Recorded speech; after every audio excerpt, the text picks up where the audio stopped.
Welcome to Paint Radio with your hosts, Andrew Dwyer and Kevin Hoffman. Heck yeah, let's do a podcast, the favorite, Paint Radio, the APC podcast. I'm Andrew Dwyer, publisher of APC. Kevin Hoffman, editor-in-chief of APC. Kevin, how are you? I'm doing well. Hello to everybody out there listening and watching. And that is one of the things I want to talk about, because we've been having so much. I mean, we always have fun with the podcast, but it's even been more fun, like many things this year, perhaps because it's APC's 100th anniversary. But we've dialed up the sophistication on the Paint Radio podcast in that it's now video, but we've also changed how we market it. We've got a fresh new logo. You've brought a lot of that energy, Kevin, and I'm having a ton of fun with it. What has your experience? I tend to have more fun than my partner, just, because you know how it is. I'm a bit of a drag. How is it on your end, Kevin? It's great. I think this is the third one I've done, and it's great meeting everybody. Great getting that information out there. I'm learning a lot myself, and so hopefully the people at home are learning as well and enjoying it. Yeah, it is. I think hopefully we're all proud of what we produce, whether that's content, a podcast, a magazine article, paint job, a novel, but there's so much more to it. I have a friend who just came out with a book, and gosh, a nonfiction like business book, self-improvement. And that's quite an accomplishment, but she has had to work her tail off on LinkedIn promoting the heck out of that, because of course it's all about pre-orders. If you don't reach a certain number of pre-orders, the publisher is only going to print a limited copy. And of course, if you only have a limited copy, it's just not going to get as much love. Marketing and promotion, such a huge part of what we all do. And of course, as editor-in-chief, you're creating a ton of content, but based on just the wealth of experience you have, you bring a lot of great ideas about marketing. And so we're talking sort of about a subset of marketing today. We're talking about branding. And maybe we're talking about this just to have an excuse to bring on one of our favorite people, Lacey Ilsley of AI Painting Plus in Columbia, Missouri. Lacey, thanks for coming back to the podcast. How are you? Good. How are you? Thanks for having me. I'm excited to be here. Yes, indeed. The Ilsleys, kind of the first family of Paint Radio. Lacey with her husband, Austin, run AI Painting Plus in Columbia. And they, of course, were part of our Mission Vacation series. Did a ton of podcasts on that. They've been on the podcast for other reasons as well. And probably when your kids are old enough, Lacey, they should be on too, I'm guessing. What do you think? Okay. Yeah, we can plan on that. Let's do it. But today we're talking about branding. Lacey, let's start there. How would you distinguish branding as opposed from marketing? Let's really isolate what it is we're talking about when we talk about branding. Yeah, I mean, to me, I feel like branding is more of creating that unique identity or image of your company to your clients, your potential clients. It's, kind of your company's name, logo, design, just your overall image. It kind of separates you from your competitors. Marketing is more of what strategies you're going to utilize, or tactics to promote the company to drive sales would be, I think, a big one. Your brand is is like a positive perception of the company. Yeah. In the minds of your potential clients. So I like that. So your brand or your logo, I don't know. I do not have a marketing degree, which will shock no one. I don't know if there's a difference between a brand and a logo, but the brand is part of branding, right? But it doesn't encompass all of branding. So maybe your brand is kind of like a connotation, right? All words have a connotation, how you feel about it. I think of a company like Yeti. They certainly have a brand of adventure and high quality, and man, let's go out and have fun. Am I on target that it has something to do with maybe a connotation, the feeling you get when you hear the words? That's exactly right. That's exactly what it is. Yeti is a great example of that. Everything you just said, that's exactly what branding is. And it's hard for anybody in the construction industry to brand. So, yeah. Today's podcast is brought to you by Hyde Tools. If there's one thing that every job site and workshop can't get enough of, it's being clean and safe. That's where Hyde's new dust-free vacuum scraper comes in. The R&D team at Hyde thought, what if we took our best-selling pull scraper and combined it with our best-selling lineup of dust-free sanders? Boom, the dust-free vacuum scraper was born. It sucks up paint chips and debris as you go, keeping your work site and you cleaner and safer. It includes a 6-foot vacuum hose and coupling adapter, and it's compatible with the wet-dry vac you already own. The long-lasting carbide blade, which is also included, can be sharpened over and over again, and if you need it, replacements are available anytime at HydeTools.com. And worry no more about your knuckles, people, because the banana-shaped non-slip grip handle was specifically designed to protect your hand and knuckles while scraping. Last but not least, the pull knob on top is great for pulling, of course, but it also doubles as a hammerhead when you need to reset loose nails. So go learn more now at HydeTools.com. So Lacey, I think the cliche in this industry is a truck, with the paintbrush or a roller on the side of it. I think that's as far as a lot of companies get with their branding efforts. Maybe you could give some examples of some good brands or ways that people have differentiated themselves in this business, and then also talk a little bit about the ideation that you would go through to come up with that brand. I mean, we talked about Yeti and what they stand for, but how does a paint company know what process do they go through to kind of figure out who are we in the marketplace? Yeah. As far as brands for painting contractors, you're exactly right. And before this podcast, I was trying to, really rack my brain of who have I seen that has a really good brand, and a couple different companies popped up. Really, again, it's what differentiates you from your competitors. So you're thinking about branding, you've got your vision and your mission statement, maybe your core values. Your brand should really encompass all of that. Whether it's on social media or, you think about when you're creating your website is your brand. What's that message that you're portraying to your potential clients? So if it's, a logo, do you have kind of a tagline in that logo? What is that, again, that message that you're trying to relay to your potential clients? So, for us, it's painting joy into people's homes. So our brand is 5-star service, making sure that our customers are happy 100% of the time. So that's kind of our overall brand. Everything that we do is around that painting joy, as far as branding goes, and marketing as well. So everybody's a little bit different. If it's a service, maybe your brand it's a niche. Maybe you do something different than everybody else, and that's kind of the brand that you're going with. Maybe it's, more of luxury items. Maybe the colors that you're using in your logo are more, more luxury related, more elegant colors, I guess I should say. If you're a company that really focuses on, in a painting company, green, more eco-friendly, maybe you're using more green colors. You have to really think about all the elements of colors and your motto or your tagline, everything that kind of comes in together, I would say.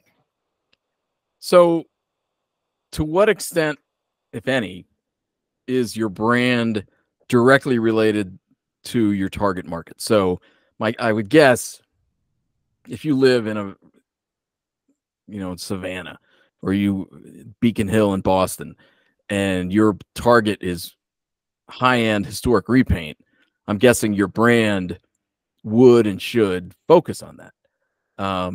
But if you're more of just we're residential painter, so it's not as specific, then your brand would not be target or market specific. Is that accurate, or am I wrong? No, yeah, absolutely. Again, your marketing is going to be more of what are you doing to speak to that exact client that you're looking for. But branding should definitely be tailored to your target market. So like you said, for like historic homes, maybe your branding is emphasizing more of like craftsmanship and respecting of like heritage in general. If it's more commercial, then, maybe it's geared more towards industrial types of coatings and things like that. So the eyes of general contractors are more towards you, things like that. So, I mean, the branding is just going to differ in the tone and design based off of what your company is, if you're residential or luxury or commercial, things like that. So if I'm big into fly fishing, I just personally love fly fishing, and I live in fly fishing country. And so my company's called Fly Painting, and my logo is a fly. And does that make sense? Or if I love pickleball, because pickleball's all the craze these days. And so now and I just started my company. So it's called Pickle Painting, and there's a pickleball paddle. Is that effective, or is that horrific branding? I don't think it's horrific. Everybody's going to be a little bit different. We're AI painting, and we hear all the time, like, where's AI come from? Like, well, my husband, Austin Ilsley, he started it. Is it great? Would I love to rebrand? 100%. But at this point, that would be really hard to do. So I think, whether it's your last name or something that you're into, I don't think that the name of your company has to be your brand necessarily, but the brand can be incorporated in it. And, if you're like, for us, AI Painting started over 10 years ago, the brand was just developed maybe 3 years ago. So it doesn't have to be all the same, the name of the company, if that makes sense. I like the fly fishing though. I'm getting ideas. You talked earlier about what separates brand from marketing, and I think you kind of a good way to sum it up is that marketing is around trying to get leads for the business, whereas brand is certainly it's more of a halo effect that you're trying to establish in terms of establishing your identity. But how do you? I mean, they obviously intersect. So how do you incorporate brand into marketing? I mean, is it as simple as just using the logo and the color scheme, or is it more complicated than that? No, I mean, I think your brand should seamlessly be integrated into all aspects of your marketing in some way. Again, like with your website or social media, anything like that, it needs to stay consistent.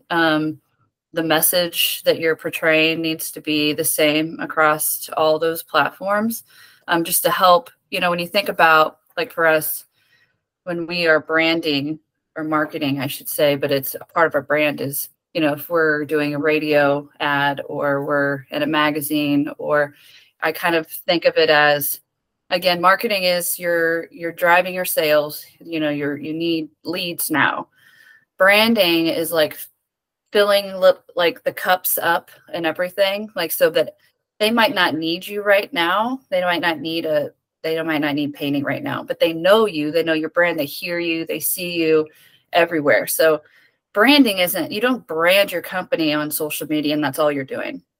I have a website and I have Facebook or Instagram, and now I'm building my brand. Like, you can start there, but you eventually have to brand out or go out of just those, like doing other things, so that your community really gets to know who you are. And then when they do need painting, it's, I'm going to call AI Painting because I hear them and I see them all over the place. Like, that's kind of building their brand. And then we hear it all the time of like, AI Painting. And then they'll repeat like our tagline to us. Like, we know you, I'm going to call you. If they think about it, it's like one of those little jingles that get stuck in your head all the time. Like, just in the middle of nowhere, just singing a little jingle that you heard on the radio. Then you're going to call that pest control company when you need to get rid of something, some spiders or whatever in your house. So I hope that makes sense. No, it makes great sense. I mean, I guess I was thinking brand in terms of visual identity. And it didn't even occur to me that there's this whole other thing with jingles and commercials and all these other ways that you can represent yourself. You mentioned earlier how much of a Herculean endeavor it would be to rebrand AI painting. Obviously, you guys came up with the name before artificial intelligence was on everybody's lips, and so it has a different meaning that people assume now. Yeah. But I think for contractors that are listening to this, I think they would want to know, how much should they be spending on branding? Obviously, when you're doing marketing, these leads have a you can easily translate into an ROI. Okay, I put out this much money in marketing and Facebook, and this is how much I get back coming in the door, and you can optimize that. But it seems like branding would be a little more flying in the dark. Like, how do you know how much you should be spending, and how do you know if it's effective? Yeah, I mean, I would say every company is a little bit different. You should be spending based off of your size and what your goals are. I think in our industry, this whole talking about how much you should be spending on marketing and branding is still kind of new. So the percentage for the industry, I think, is still a little low based off of what a lot of other industries are. I think as a whole industry is like 3 to 5%. I think 5 is a good percent. 5, maybe even 5 to 7, really just depends again on your company. If you're a small startup, I think it's really crucial to invest more for branding, so you can really come out of the gate strong if you have the funds to do that. I know obviously that is not realistic for most people. It just kind of depends on what you have to work with as far as that goes. But you talked a little bit about ROI for branding. That is hard. I know with us, we ask everybody, every lead that comes in, where'd you hear about us? How'd you hear about us? And we track everything. But then tracking from that lead that's sold, like a lot of times for us, we advertise on lots of different avenues. So again, we're in magazines, we're on radio, we're doing social media, we're doing postcards, we do all these things. And so they might say, oh, I found you on Google, but really they heard you or saw you someplace else. It's just Google tends to be the thing that everybody says. Or, hey, I know I've heard you on the radio. I hear, painting joy into people's homes. Like, I know that's what you guys do. And then to the ROI to track, I personally have not found the best way to do that. I wish I had a good answer. It's just very hard compared to how much you're spending on just marketing in a roundabout way. That was a long answer to your question, but. So, this is such good stuff, Lacey. Painting joy into people's homes. That's your tagline, motto, same thing, right? Mm-hmm. Okay. So do you find that it's easier to accomplish your branding goals on Facebook and radio, and it's easier on Facebook and radio, but it's harder in magazine? I mean, and to what extent, if any, do you tweak and change and adjust your branding to the marketing platform? Yeah, that's a really great question. So I think for us, branding has been more beneficial on the radio, which I know sounds really weird. Nobody does radio anymore. Again, though, keep in mind, we're in the middle of the country, smaller towns all around us. A lot of people listen to radio, especially like talk radio. So they hear us a lot on there. It's just different. So you can't, when you're on Facebook, more of a visual marketing platform, the concept of painting joy into people's homes is a little bit different. It's more of like, we'll market a lot of our team and how we invest in our team, which then makes them happy, which then they bring it on to our clients. So then when people are calling us, they're like, oh, I see your team online all the time. I see that, I just love what you guys do on social media. It kind of all is this, it kind of is comes all 360, I guess I should say. If that makes sense. I don't know if I answered your question. No, absolutely. So yeah. And so, I think you did answer my next question even, which is it easier to effectively communicate and instill your brand, to strike that emotional chord, to connect, to engage the listener and connect with the listener on on some platforms rather than others? Yeah, I think they're all just different and they all offer some unique advantages. Again, like I said, Facebook or Instagram is more like visual storytelling, and it just engages your customers or your potential clients a little bit differently. Like websites are more of like a comprehensive space that shows everything about your brand, your values, your services. Direct mail, usually you're going to be doing direct mail to really drive sales, but also it has to have some local branding efforts as well. I think it's just making sure that you're consistent across all platforms. I don't know if there's any that is better suited than any other. I think every company is different. Some companies will only do Instagram, they won't do anything else, and they do great.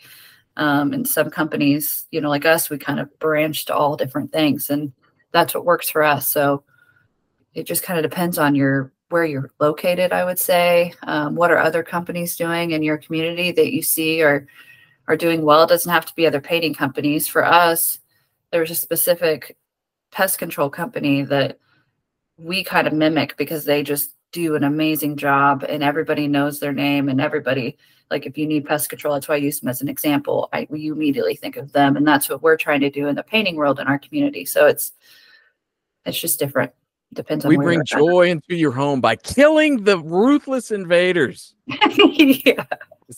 Is that how they brand themselves?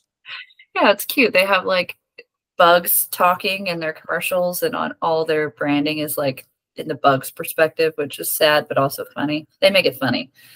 And so yeah. If you're gonna die, you want to die at the hands of Acme Pest Control. There's no prouder moment. Lacey, I mean, you're obviously killing it. You're on every different channel. You're doing out-of-home postcards. You're doing radio jingles. I mean, that's pretty far advanced, I think, for a lot of painting contract businesses. How are you managing to do all that? I mean, do you have a dedicated person on staff who is, in charge of that kind of branding? Is it something you're handling yourself? I'm just kind of curious as to, we've got, painting companies of all sizes. And so some of them are mom and pop shops, probably can't afford to have somebody dedicated on staff, but yeah. How are you doing it? And do you need somebody on staff? I need somebody on staff, but I can't afford somebody on staff. So I do it. I do a lot, pretty much all of it. I come up with a lot of the ideas, but I have, we have a local person in the community that the company that does the radio ads. They also have a magazine here in town. So we have a contract with them. I'll kind of give them ideas of like, this is kind of what I'm thinking as far as radio ads go. We kind of go, figure that out. And then I try to take those ideas, and that's going to be kind of what I do on social media and things like that too. So I try to make it as consistent as possible as far as what we're going to be doing that month, maybe, or what message are we trying to get out there to the community? Is it different than we've already done it? We've been doing the same. That's the other thing just to keep in mind if you're wanting to get started on branding is when you start spending money on marketing, your ROI, you're seeing that pretty quickly. Branding can take 6 months or so before you ever have anybody really, if you decide to do radio, like let's say they hear you a couple times every day or every couple times a week, it's going to take time before that message really starts to get out there in the community and people will start calling you just because they heard you on the radio. So it's just different that way too. But it is an investment because you aren't going to have that immediate ROI. And it does take time because you have to really think about it. So the mom and pop shops, I feel you, because that, we're not a huge company either. And it is hard to find time, but it's just whenever you feel inspired, jot something down if you think it would work and try it. You just never know. Yeah, right. And so, I mean, somebody who wants to get started with branding, but may not have the time and energy that you have, what is the kind of first kind of branding that you would do, the low hanging fruit? And then what are the things that the more advanced stuff that you're doing that maybe it's the last thing they should add to their stack, so to speak? Yeah. I mean, if you're starting with branding, I mean, I think you need to really know what your company, what you want that message to be. Like, what do we stand for, or what services are we, what is our niche type of thing. You know, do you have a logo, or do you have like a mission or a vision? Do you have core values? Kind of start there and trying to figure out what that brand kind of looks like. Would be the first thing that I would say that you would need to do. The low hanging fruit. I mean, everybody has social.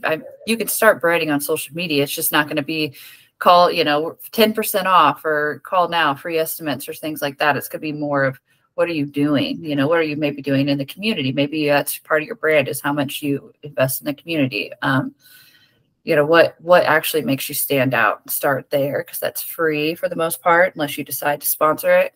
Because that's, going to be the best when it comes to budgeting anyways.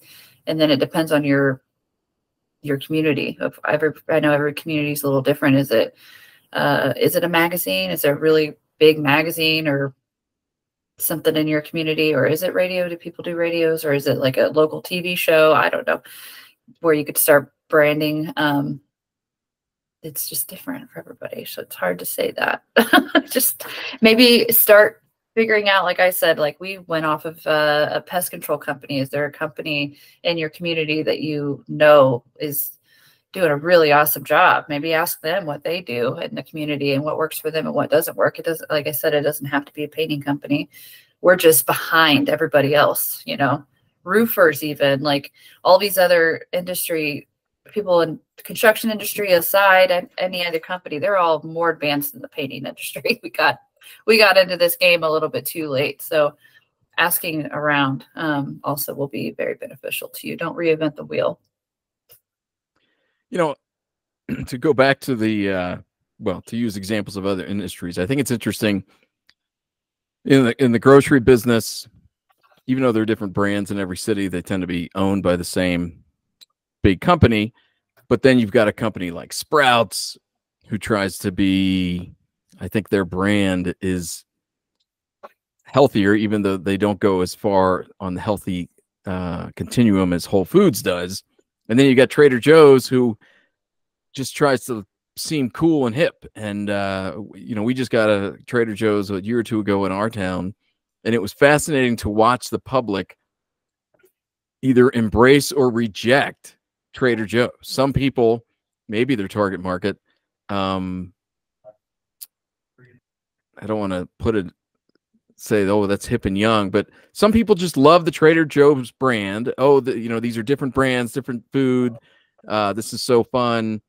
This is so cool and different. Other people are like, what the hell? The place was mobbed. You can't get around. Who do these people think they are? And it was, but Trader Joe's is doing fine. And I think it's also, from listening to you talk about branding, Lacey, it's a great sort of next step or continuation of what any business owner should be doing, which is to find your why. What kind of business do I want my business to be? What is my mission statement? Why am I even doing this? Because if you can't delineate, if you can't communicate why you matter and why you're special, then you need to go back and figure it out. And then, as part of branding, okay, now I need to make sure that I'm doing my best to communicate what I see to my customers. And again, this is where we come to your opportunity to completely disagree with what I just said. No, I definitely don't disagree at all. I think as you were saying that, I was thinking again, like painting joy into people's homes. If you're gonna have a brand, or if it's something like that, for instance, like we now do customer service training with our team, because you can't say that we're going to provide 5-star service and paint joy into your home if the people that we employ don't know how to have a conversation and how to have good customer service, how to shake your hand. So it really has to encompass your whole, everything you do to an extent. I'm sure, like, you use Yeti, maybe all their employees are hiking on their lunch break. You just never know. That's what I envision. Today's podcast is brought to you by Behr. Behr Paint helps save time and money. From paint formulated to help you get great coverage, hide, and a smooth uniform finish, to free job site delivery, preferred pricing for pros, and the lowest price per gallon on Behr paint, guaranteed only at the Home Depot. Behr is committed to help you finish every job efficiently so you can move on to the next one. For more information, go to behr.com/pro.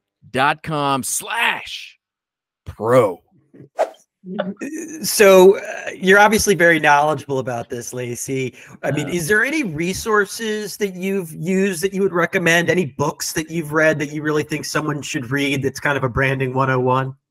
I wish I did. I don't feel like I am. I also don't have a marketing degree or anything. I think it's trial and error for me.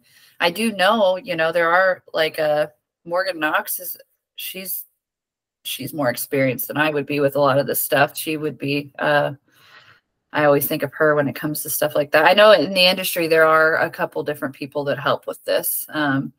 Brendan Pierpont. There's a lot of people. I don't know about books and all that stuff. This is all trial and error for me. I kind of learned this on the streets per se.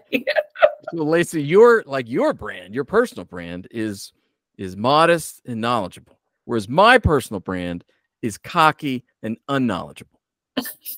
So we're very different that way. By the way, since you're here, I've got to ask, you mentioned it, AI Painting Plus, your husband's name is Austin Ilsley. That's why it's called AI Painting. And you're talking about you'd love to change the brand.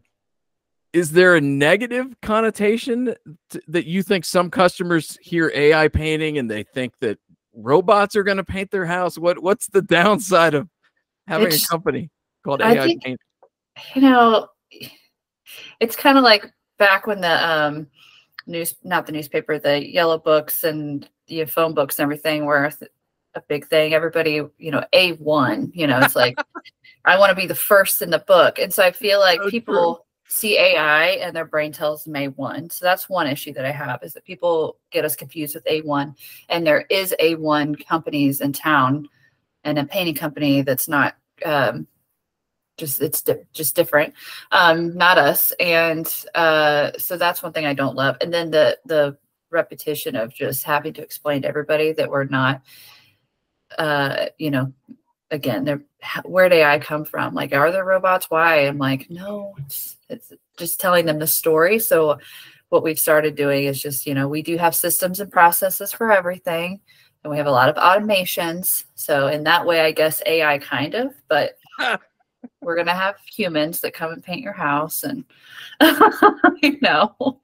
That's funny. Things like that. That is funny. It's more of an annoying thing. It's not horrible. It's just different. It's just annoying. That's awesome. Well, Lacey Ilsley of AI Painting Plus in Columbia, Missouri, thank you, as always, for being on the podcast. This was really interesting stuff. Thank you for having me. I really appreciate it. I always love getting on here and talking with you. It is a pleasure, and this is why we're here, because, man, there's not a lot of new ideas out there, and we've got to take the time to spend time listening to other people's ideas, other people hear what they're doing, because, man, it does trigger new stuff. And that's why APC is here. Go to paintmag.com. All of our resources are there, because nobody loves painting more than APC. So you will find kindred spirits at paintmag.com. Thanks for watching. Thanks for listening. We'll see you next time on Paint Radio.